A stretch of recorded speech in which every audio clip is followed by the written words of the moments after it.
बिस्मिल्लाहिर्रहमानिर्रहीम। ईद खत्म हो गई, अब कुछ बात करते हैं कारोबार की। 3-4 बड़ी खबरें। पाकिस्तान ने $1 अरब की बॉन्ड्स की अदायगी आलमी मार्केट में कर दी है। बड़ी खबर है इसलिए कि पाकिस्तान के डिफॉल्ट होने का मामला इसी से जुड़ा हुआ था।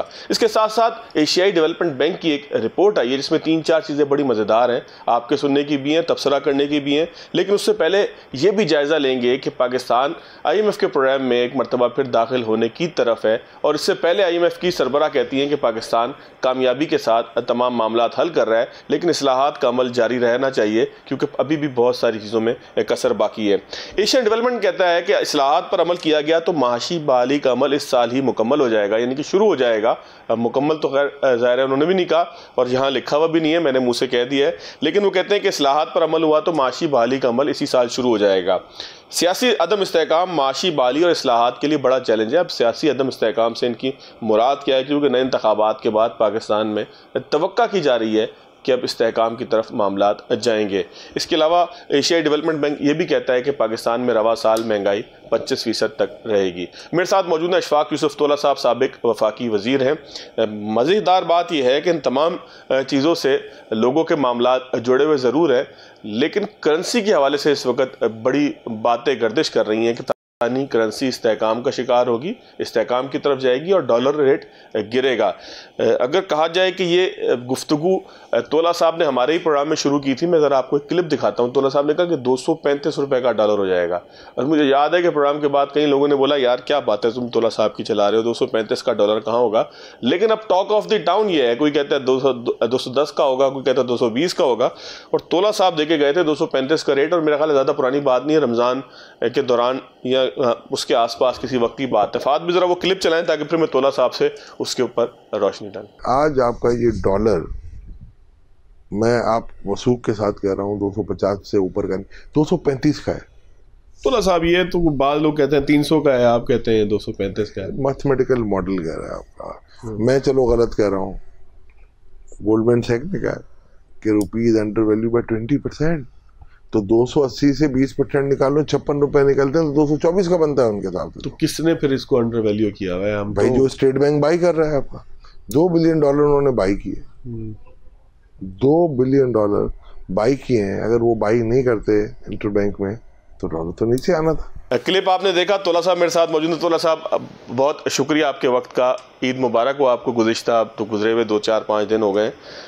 तोला साहब 235 का डॉलर आप कह के एक बहस मार्केट में छोड़ गए। पहले भी आप ये काम करते रहे, मुझे याद है। मेरे पास अब क्लिप्स अगर निकलवाऊँ तो पूरी लाइब्रेरी से बहुत सारी चीज़ें निकलेंगी। मैं 2019 की, 18 की, 20 की, मतलब हर जगह आपने कहीं ना कहीं करेंसी रेट पे जब बात की तो फ्लक्चुएशन हमने देखी। और एक दफ़ा तो ऐसा भी हुआ कि जो रेट आपने बोला था वैसे ही हुआ, क्योंकि ज़ाहिर है कि आप इसहाक डार साहब की तरह जो है वो मेरे ख्याल है ज़िद्दी आदमी है। उन्होंने भी कहा था कि 100 रुपये का डॉलर होगा। शेख रशीद साहब ने कहा सियासत छोड़ दूंगा, वो सारी बातें आपको याद ही हैं। तो करते क्या हैं ये डॉलर का रेट का हिसाब किताब आप कैसे करते हैं और करीब करीब कैसे, पिछली दफ़ा भी पहले भी हुआ था, तो 235 की बहस आपने क्यों शुरू करवाई है?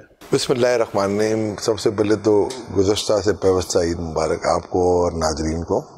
देखें, ये कोई ऐसा तो नहीं है ना I woke up on the wrong side of the bed और मुझे 280 नज़र आ गया और right side of the bed तो मुझे 235 नज़र आ गया। ये एक पूरा एक साइंस है, एक मैथमेटिकल मॉडल होता है जिसके तहत ये कैलकुलेशन होती है पूरी।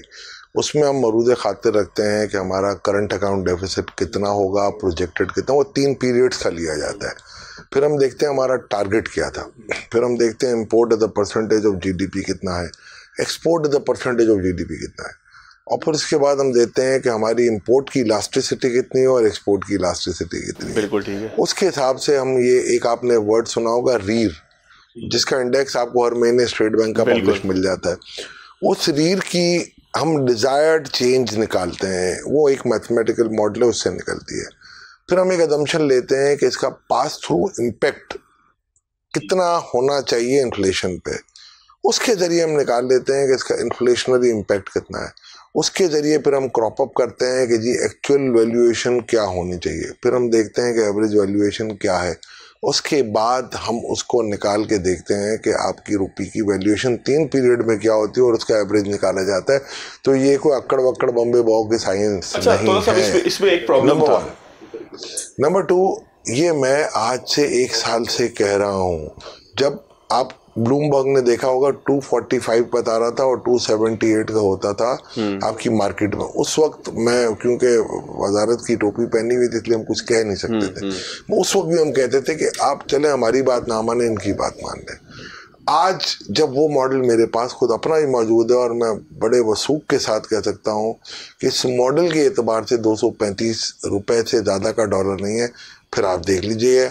इसके बाद आज मुख्तदर हल्के कह रहे हैं 250, प्राइम मिनिस्टर साहब खुद कह चुके हैं 240 तक डॉलर लाना है, यानी कि है तो लाना है ना। बिल्कुल 224। क्योंकि एक वक्त में वाइस वर्सा बहस बड़ी मुख्तलिफ थी हमारे मुल्क में कि हमने डॉलर को हमने कंट्रोल किया, वो भी गलत बहस थी। मैं आज आपको कह रहा हूँ, मैं गोल्डमैन सैक्स जब 224 कह रहा है, आज एक और अखबार ने कह दिया किसी सीनियर बैंकर के हवाले से, आई डोंट नो अपनी कोई वैल्यूएशन की है कि नहीं की है, वो 220 कह रहे हैं। तो कोई मेरा ख्याल है इतना तो नहीं है ना। आप अगर फर्ज करें अगर मैं गलत कह रहा हूँ तो जाहिर बात है मुझे आप साबित कर देंगे मैं गलत। और दूसरी बात यह है कि 3.5 अरब डॉलर के, मेरी इतला के साथ 3.5 अरब डॉलर के करीब स्टेट बैंक ने बाई किए हैं मार्केट से। तो अगर आप बाई ना करते तो सीधी सीधी बात आज आपने देखा, और ये अच्छी बात है। और मैं ये कहता हूँ ऑप्टिमम रेट पे बाय करें। अगर देखें ना आप बाय सहारा देने के लिए कर रहे हैं एक्सपोर्टर को तो ये ज्यादती है। आप फ्री मार्केट की बात करें, IMF भी अगर कर रहा है, मेरी इतला ये है कि ये IMF के नॉलेज के साथ हो रहा है सब, और मेरा ख्याल है ये हमारे मुल्क के मुफाद नहीं। लेकिन जब ये इसाक डार साहब बोरो करते थे तो हम उस वक्त कहते थे तो बड़ी तबाही मचा रहे हैं। कब बोरो किया है इसाक डार साहब? माजी में जब बोरो करते थे। नहीं सर गलत है, मैं आपको इल्जाम लगता था उन पे, उनके लिए कहा जाता था। सर आज भी मिसनोमर है। हम सिर्फ है ना जो एक हवा के साथ एक चल पड़ते हैं, किसी को नहीं पता होता कि रियल फैक्ट्स क्या है। इसाक डार साहब के दौर में जब IMF का प्रोग्राम था, IMF आपको कह सकता है कि अक्टूबर 13 से लेके अक्टूबर 16 तक जो 3 साल का इसाक डार साहब ने प्रोग्राम किया उसकी नज़ीर आज तक नहीं मिल रही। दूसरी बात ये याद रख लीजिएगा, उस दौर में मैं बड़े वसूख के साथ कह सकता हूँ कि 3 सालों में स्टेट बैंक ने 1 सेंट भी मार्केट में नहीं फेंका, बल्कि 1.88 अरब डॉलर हमने मार्केट से बाय करके रिजर्व को बढ़ाया था। तो ये, और वो हमने मार्केट रेट पे लिया था, उस रेट पे नहीं लिया था जो कि हम सहारा देने के लिए मार्केट करें। आपको पता है 98 से भी नीचे आ गया था और 94 तक आ रहा था। ये सिर्फ एक्सपोर्टर को सहारा देने के लिए 104। नहीं, तोला साहब मुझे एक बात बताएं, ये एक्सपोर्टर हैं कितने हमारे यहाँ जिनको सहारा देने के लिए हम सारा कुछ करते हैं? देखिए, एक्सपोर्ट हमारी डिक्लाइन की तरफ है। गैस हम उनको दे दें, सब्सिडीज हम उनको दे दें, हर चीज़ उनको दे दें, गुर्दा भी ले लें, जो है ना वो पित्ता भी ले लें, तिल्ली भी ले लें, ये तो बात कोई ना हुई ना। मतलब एक्सपोर्ट या तो फिर बढ़े, फिर आपको टारगेट भी साथ दें। मैं कल कहीं बैठा हुआ था तो मैंने यही इनसे बात की थी कि टर्फ की 3 बिलियन डॉलर की हमने ये एक्सपोर्टर्स के हवाले से दी ना। दूसरा 2017 में जब ये बहुत ज़्यादा बात चली कि जी के रुपया आपका बहुत ही ज़्यादा स्टैग्नेंट आपने कर दिया और हमारे लिए बड़ा प्रॉब्लम हो रहा है, तो यही कहा गया कि यार आप चलें, आप इंसेंटिव बोनस ले लें हमसे एक्सपोर्ट बढ़ा के, और रुपये में ले लें, हम आपको डॉलर में नहीं दे सकते क्योंकि डॉलर आप बढ़ा के हमारे लिए बाकी इन्फ्लेशन काफ़ी होगा। मुझे याद है 165 बिलियन रुपीस का हमने रखा हुआ था सब्सिडी इनके लिए कि अगर ये परफॉर्मेंस देते हैं तो हम उनको देंगे। वो उनको कम नजर आई। शायद खाकान अब्बासी साहब आए तो उन्होंने उसको 186 बिलियन कर दिया था, बढ़ा दिया, और 10% डी वैल्यू भी हो गई थी उस वक्त करेंसी। क्या परफॉर्मेंस आई है देखिए। तोला साहब यही सवाल है, हम इससे आगे नहीं जाएंगे। मुझे इस बात का आप जवाब दें। गैस आप कहते हैं कि जी उनको जो है वो LNG ना दें, उनको जो है वो जो नेचुरल गैस हमारे पास है घरों से काट दें। ठीक है, वो एक लंबी बहस है घरों में देनी है नहीं देनी, लेकिन पावर सेक्टर है वो कहता है गैस हमें दें, इंडस्ट्रीज कहती हैं हमें दें, लेकिन उसके अंदर हम प्रेफर करते हैं कि इंडस्ट्रीज़ को दें। यहाँ तक चले एक बात हो गई, और इसलिए प्रेफर करते हैं कि जी एक्सपोर्ट्स बढ़ाएंगे डॉलर आएंगे। यहाँ तक बात भी तोला साहब कोई गलती तो नहीं की मैंने अभी तक? तो मसला ये है कि इसके अंदर जब एक्सपोर्ट्स बढ़ ना रही हो बल्कि कम हो रही हो, तो आप घर बिठा के उनको खिला भी रहे हैं और एक्सपोर्ट बढ़ भी नहीं रही। या तो फिर कोई टारगेट होना चाहिए ना। मैं आपसे कहूं कि जी आपका टारगेट है तोला साहब 100 रुपए की एक्सपोर्ट करें, 150 की एक्सपोर्ट करेंगे, 50 रुपए के ऊपर आपको मैं बोनस दूंगा। सर होना यही चाहिए था कि आप रुपये में बोनस दे दें इनको, ये डीवैल्यूएशन ऑफ द करेंसी ना दें। बिकॉज कि मैंने भी ये मॉडल जो इवॉल्व किया है ना, ये इसलिए मैंने बनाना पड़ा मुझे कि मेरे एक क्लाइंट हैं, उन्होंने वो is in out of US, is a big importer from Pakistan. तो वो यही कहता, बोला हर दूसरे दिन हमारे पास आके ये जो आपके एक्सपोर्टर हैं वो रोते हैं, तो आप बताएं यार इसका क्या हल है। तो फिर देन दे एंगेज अस और we have made the valuation model. But ये इनसे इजाज़त लेके मैं कर रहा हूँ कि ये मैं मॉडल की इंटीग्रेसीज में मैं नहीं जाता, मगर आपको मैं रेट जो है मुझे उनसे मैंने परमिशन लेके आपको बताया, वरना एक कॉन्फिडेंशियल असाइनमेंट होता है तो आप नहीं करते। पे कर रहे हैं आप, they are paying me, so that's what I am saying कि हमें कोशिश ये करनी चाहिए कि जो भी है, हमारे एक्सपोर्टर एक बहुत बड़ी इंडस्ट्री है, हमें बहुत बड़ी एम्प्लॉयमेंट देती है, हमारी रिसोर्सेज को काफ़ी मेरा ख्याल है इनसे फ़ायदा है, मगर हमें कोशिश ये करनी चाहिए कि उनको जितनी भी बेनिफिट आप दें वो लोकल करेंसी में दे दें, इंस्टेड ऑफ कि आप ये जो है ना डिवैल्यूएशन कर करके आप कमर तोड़ रहे हैं हमारी सबकी। और सर डिवैल्यू से नुकसान भी तो होते हैं ना। तो सर यही तो मेरी बात सुने, देखिए इस बात पे कौन कौन कौन कौन शहीद हुआ है। सबसे पहले मोहम्मद इसहाक डार साहब IMF के हवाले से शहीद हो गए, फिर असद उमर साहब भी हो गए, और यही चीज़ थोड़ी बहुत हेड ऑन लेने की कोशिश की शौकत तरीन साहब ने, तो सभी माशाल्लाह। अच्छा, इसमें एक चीज़ और बताया, शौदा की लिस्ट और भी लंबी हो सकती है। देखिए चले, अल्लाह ताला जो है उनको जन्नत नसीब करे। नहीं, ये वाले नहीं यार, ये शौदा रियल वाले नहीं, IMF वाले। अच्छा, मैं ये अर्ज कर रहा हूँ कि अब IMF के प्रोग्राम में हमने ये स्टैंड बाय भी मुकम्मल होगा, फिर हमने प्रॉपर प्रोग्राम में जाना है ना, और जाहिर है कि 1.5-2 साल तो फिर आप दाएं बाएं हाथ नहीं मार सकते, लेकिन क्या IMF का दबाव भी इसके ऊपर होता है कि आप डॉलर रेट को हमारी मर्जी के मुताबिक रखें? मेरी इंफॉर्मेशन ये है हाँ, और अभी भी जो हो रहा है मेरे हिसाब से सिर्फ 4 लोगों को ये पता था कि ये बाइंग हो रही है, और उनमें IMF की एक कंट्री रेप थी। तो नहीं, इसमें तो कोई बुरी बात नहीं है। असल में थोड़ा सा इसमें मसला क्या है, देखें एक आम आदमी की हैसियत से ना हमें ये बात तस्लीम करनी चाहिए कि IMF को हमें यहाँ पे भाऊ बना के नहीं पेश करना चाहिए या विलन बना के नहीं पेश करना चाहिए। जब वो आपका लेंडर है, आपको कर्ज देता है, तो फिर वो पूछेगा भी भाई कैसे वापस करोगे? मैं आपको बताता हूँ, वापस करने के जो तरीके हैं ना, वो आपका ऑब्वियसली उनकी जो फिक्र होनी चाहिए वो हमारी रिफॉर्म्स की तरफ होनी चाहिए, और ऑब्वियसली इनकी ये फिक्र बिल्कुल ठीक है कि जी आपकी जितना बड़ा सर्कुलर डेट हो रहा है, जो आपके टैक्स की लीकेजेज हैं, इनको आप प्लग करें। दूसरी जो साइट है ना आपकी, जो मॉनेटरी साइट, जिसमें आपकी बैंकिंग, इन्फ्लेशन, देखिए हमने स्टेट बैंक को इंडिपेंडेंस दी है 2 साल में, क्या फ़र्क पड़ी है आपकी मईशत पे? मुझे बता दें, कोई उन्होंने इंडिपेंडेंस अपनी एक्सरसाइज की, कहीं पर आपको ये नज़र आया कि कोई इन्फ्लेशन कंट्रोल का, तो काम ही इन्फ्लेशन कंट्रोल करना था, कहाँ से हुई? ये तो सारी कॉस्ट पुश इन्फ्लेशन आ रही है और आती रहेगी। बल्कि मैं मज़ेदार खबर देख रहा था, स्टेट बैंक ने बयान आज ऐसे जारी किया कि स्टेट बैंक ने पाकिस्तान के $1 अरब की अदायगी कर दी, जैसे स्टेट बैंक ने जो है वो कोई चलिए अच्छी बात है, उन्होंने कर दी है, फीता लग जाए, पाकिस्तान कहलाएगा ना, उनका इम्तियाज भी मिल जाएगा, उनको भी कोई बात नहीं। मगर मेन मसला ये है कि भले कर दिए चले, मगर वो आपने बाई करके ये आपने सहारा दिया है, ये आप कम से कम 45 रुपए का 45 रुपए का डेल्टा दे रहे हैं आप एक्सपोर्टर को, या जिसको भी दे रहे हैं चले, तो 45 रुपए के हिसाब से अगर मैं आपको कहूँ कि जी मेरे ये स्टेट बैंक के रिजर्व से ये गए हैं $3.5 अरब, तो मेरा ख्याल है 150 अरब मेरे जो गवर्नमेंट का प्रॉफिट था वो गया। बिल्कुल। और इसका पास थ्रू इन्फ्लेशन इम्पैक्ट 5% आएगा।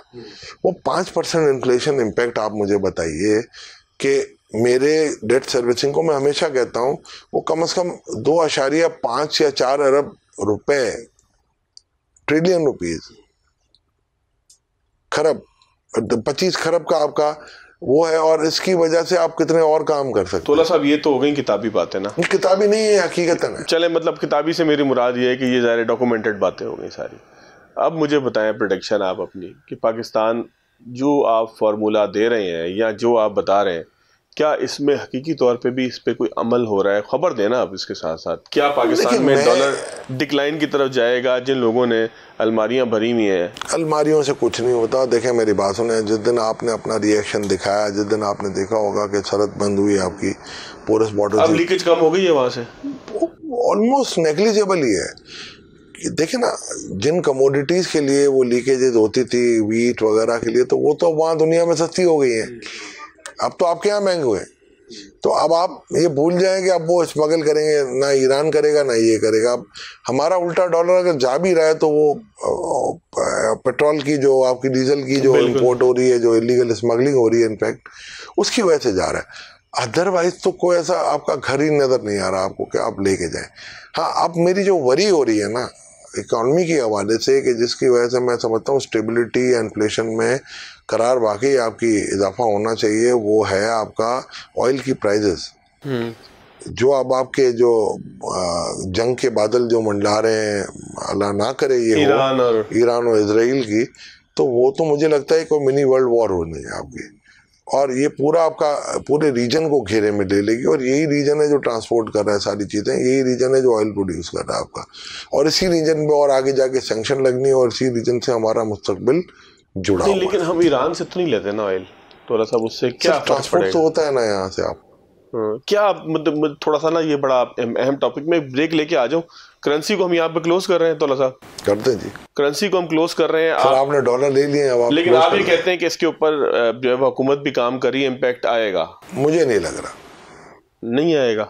देखिए, मुझे एक बयान नजर आया था मेरे सामने शहबाज शरीफ साहब का कि रुपए को $240 को 240 रुपए पे लाना, मतलब ये है कि पता तो लग ही जाता है सर, पता तो लग गया ना। ये तो नहीं कह रहे कि यार हमें पता ही नहीं लगा। देखिए, ये आप मान लें, हमने वो जो है ना एक तुफले जंग जिसको कहते हैं बजा दिया था।